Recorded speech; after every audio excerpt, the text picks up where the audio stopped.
become a thoroughbred horse racing trainer.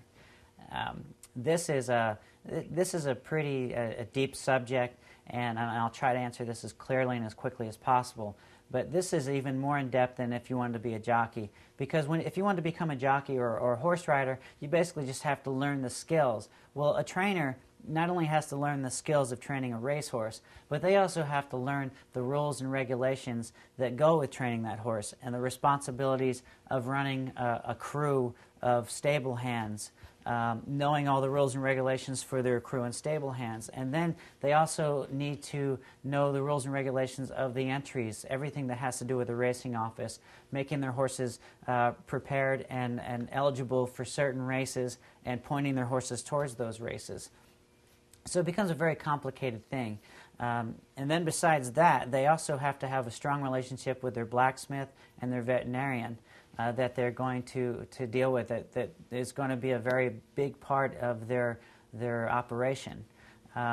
Besides trainers wanting to try to get as many horses or as many good horses from owners and try to attract them, they're going to have to be very good at all these things in order to have people come to them to train their horses.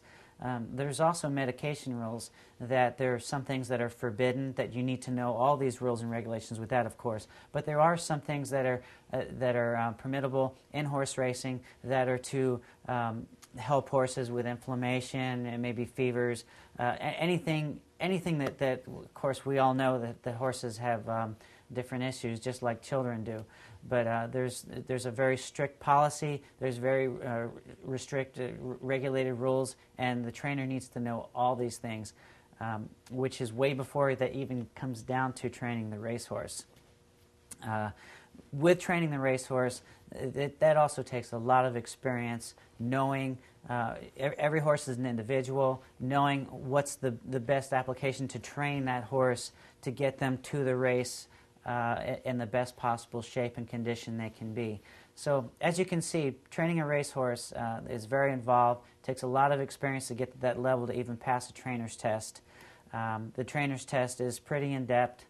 It has to be, this is more like a real test. It's a written test where you have to know the answers to many of these rules and regulations.